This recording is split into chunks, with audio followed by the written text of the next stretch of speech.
Biasanya manusia itu seperti ini, gini ya. Sebaik-baiknya orang ada potensi jahat dalam dirinya yang belum terstimulasi. Sejahat-jahatnya orang ada kebaikan di dalam dirinya. Yang ini kalau kita sentuh terus ini mau besar.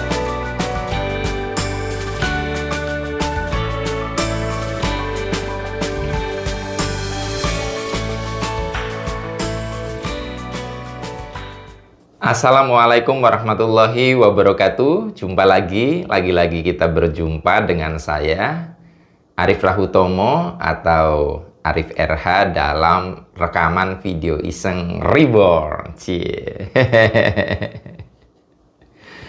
Ya, teman-teman semua, pada video kali ini tema yang akan saya bahas sudah saya tulis itu di whiteboard.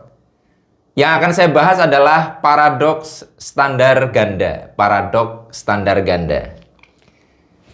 Untuk Anda yang mungkin baru pertama kali menemukan channel ini, langsung lihat video ini. Saya perlu jelaskan sedikit bahwa paradoks itu artinya dua hal yang sama-sama benarnya, tetapi satu sama lain saling berlawanan. Misalnya kosong adalah isi, isi adalah kosong. Itu kan dua hal yang berlawanan tapi satu kesatuan. Seperti semacam itu. Nah, saya mau mengkaitkan konsep paradoks ini dengan standar ganda. Sebetulnya keduanya mirip-mirip ya, tetapi kenapa saya mencampurnya itu supaya kita akhirnya mengerti bahwa di dalam kehidupan itu memang seperti ini yang berlaku, sehingga kita sekiranya lebih luas untuk bisa menerima realitas.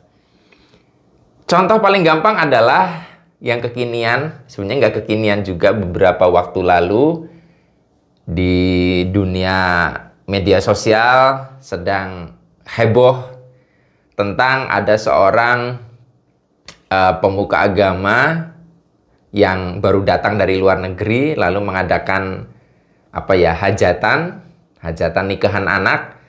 Kemudian langsung mendapatkan satu teguran ya dari pihak-pihak yang terkait dengan protokol kesehatan dan sebagainya, karena di zaman pandemi ini kan kita kalau bisa sebisa mungkin tidak membuat kerumunan kayak gitu. Dari mulai kedatangan di bandara sampai kemudian beberapa hari kemudian membuat hajatan. Ini rame gitu ya. Nah, akhirnya diserang kan, fenomena itu diserang. Gimana sih pemuka agama tidak memberikan contoh dan sebagainya ya.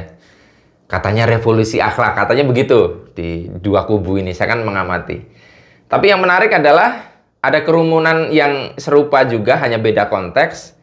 Kemudian itu terjadi di Solo katanya saya cuma cerita nih, saya tidak berpihak kemanapun. Dan itu dalam rangka pilkada gitu loh.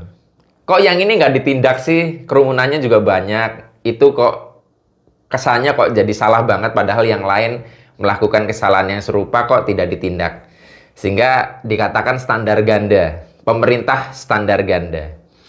Saya terus terang senyum-senyum sendiri karena memang faktualnya dua kubu yang terus berseteru ini selalu menggunakan standar ganda kedua-duanya. Kalau tadi contohnya adalah pihak yang mendukung ulama itu mengatakan bahwa kerumunan di Pilkada Solo tidak ditindak, itu adalah standar ganda. Dalam kesempatan lain juga sebenarnya saya melihat standar ganda juga. Contohnya pemuka agama itu yang mengadakan hajatan itu kan di zaman presiden-presiden sebelumnya pernah dipenjarakan.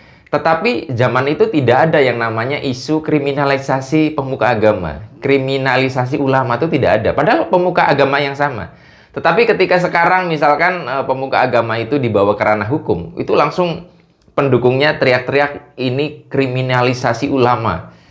Jadi akhirnya standar ganda. Nah, yang menarik lagi adalah misalnya tentang penistaan ulama. Kalau misalkan Anda menghina pemuka agama itu, Anda akan dicap sebagai penista ulama.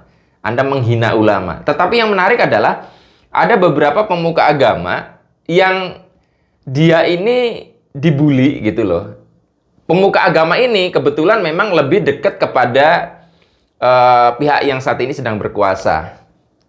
Saya singkat UYM ya. Anda lihat Instagramnya UYM, itu cukup banyak bulian. Nah, menurut saya sikap terhadap ulama ya nggak boleh seperti itu. Tetapi yang menarik adalah walaupun UYM ya, Ustadz ini kadang dibully, kadang dihina-hina di situ.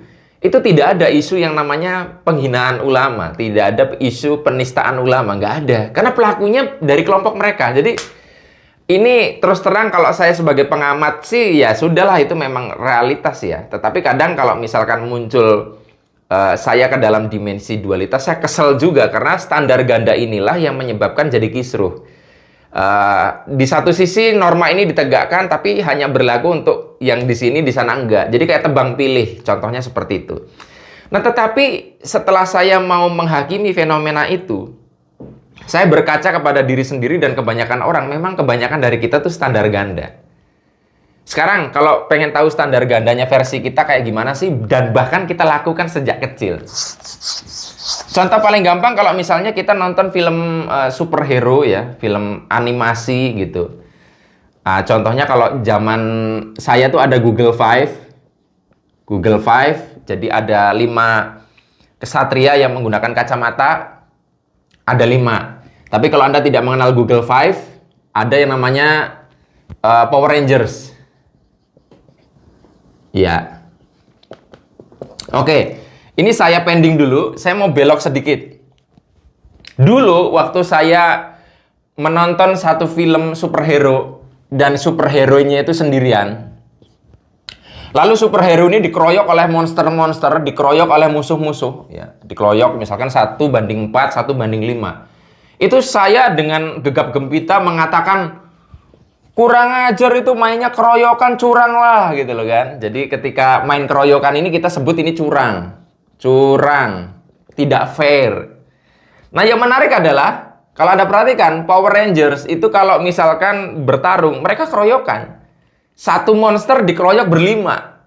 Tetapi yang menarik adalah saya tidak mengatakan ini curang. Saya mengatakan, woi, teamwork, kerjasama yang hebat, solidaritas. Jadi kita sendiri standar ganda. Kita tidak menghakimi masalah monsternya atau superhero-nya, tapi peristiwa pengeroyokan itu, yang satu kita sebut curang, yang satu kita sebut sebagai teamwork. Ini kan sebenarnya standar ganda. Dan ya memang seperti itu. Jadi akhirnya jadi kita tuh bingung yang benar tuh mana, dan dalam keseharian kita memang melakukan itu. Bahkan dalam teks-teks buku suci juga kadang tuh tidak konsisten. Kan standar ganda itu tidak konsisten. Di satu sisi dikatakan bahwa Tuhan itu maha pengasih penyayang, tetapi juga diceritakan bahwa Tuhan memberikan azab. Itu kan sebenarnya paradoks sekali gitu loh. Harusnya kan nggak begitu. Masa maha penyayang tapi penghukum? Terus akhirnya kan orang membuat pembenaran. Ya dia menghukum itu sebagai bentuk kasih sayang. Ya seperti itu. Akhirnya balik lagi bahwa sebetulnya kita bisa melihat faktanya sampai kapanpun manusia itu akan standar ganda. Sampai kapanpun, sampai peradaban ini berakhir, kita akan berstandar ganda. Jadi kita akan memegang sebuah nilai yang kita junjung tinggi, tetapi itu berlaku kontekstual. Kontekstual bisa karena ruang, waktu, kepentingan. Nah, dalam urusan hal-hal yang terkait dengan ruang, waktu, dan sebagainya, saya masih oke lah. Misalnya, ya ini berlaku jika keadaannya begini, tetapi jika keadaannya begitu, ya ini tidak juga selalu berlaku begitu. Tetapi yang saya terus terang melihat bahwa standar ganda ini bikin rusuh adalah ketika kasusnya sudah seperti sosial kemasyarakatan tadi. Ya, fenomena kriminalisasi ulama, satu dikatakan kriminalisasi, satu dikatakan penistaan, tapi yang lain tidak. Ya, satu dikatakan melanggar protokol kesehatan, tapi yang lain tidak. Ini yang akhirnya menimbulkan kecemburuan sosial. Ini, tapi bagaimana lagi, karena itu adalah bagian dari realitas kehidupan. So, teman-teman, memang kalau misalkan ada sesuatu hal di dalam kehidupan yang kadang bikin kita gemes ya dengan realitas itu, pasti fenomenanya itu di situ ada standar ganda. Dan kalau Anda kalau Anda cermati juga, orang tua kita juga standar ganda. Dulu waktu kecil kita dinasehati untuk makanya ya dengerin mama dong, dinasehati dengerin omongan mama. Berarti kan kita disuruh mendengarkan omongan orang lain. Tetapi nanti kesempatan lain ketika kita mengalami down berat karena kebanyakan komentar orang, kita dinasihati sama orang tua kita, jangan dengerin omongan orang lain gitu loh. Kan bingung juga ya, padahal yang ngomong juga orang lain. Kita akan selalu dibentur-benturkan seperti itu. Tetapi yang menjadi fokus tema kita kali ini adalah tidak usah menjadi bingung dengan fenomena itu. Oleh karenanya, saya mengamati memang realitas ini akan selalu seperti itu. Ada paradoks, ada standar ganda. Karena kita tuh seperti realitas atom, kalau kita menggunakan model atom apa ya, Bohr atau apa? Bukan. Saya lupa. Pokoknya model atom yang di sini ada elektron, ada proton, ada neutron ya. Ini negatif, positif, netral, katakanlah 0. Kita akan selalu menemukan bahwa dalam kehidupan itu ada tiga peran itu, ada peran negatif, ada peran positif, ada peran netral. Kalau dalam sepak bola ada yang dua kubu saling menyerang dan ada wasit yang netral, dia tidak memihak. Nah, terserah Anda perannya di mana. Silakan mainkan peran itu dengan sebaik-baiknya.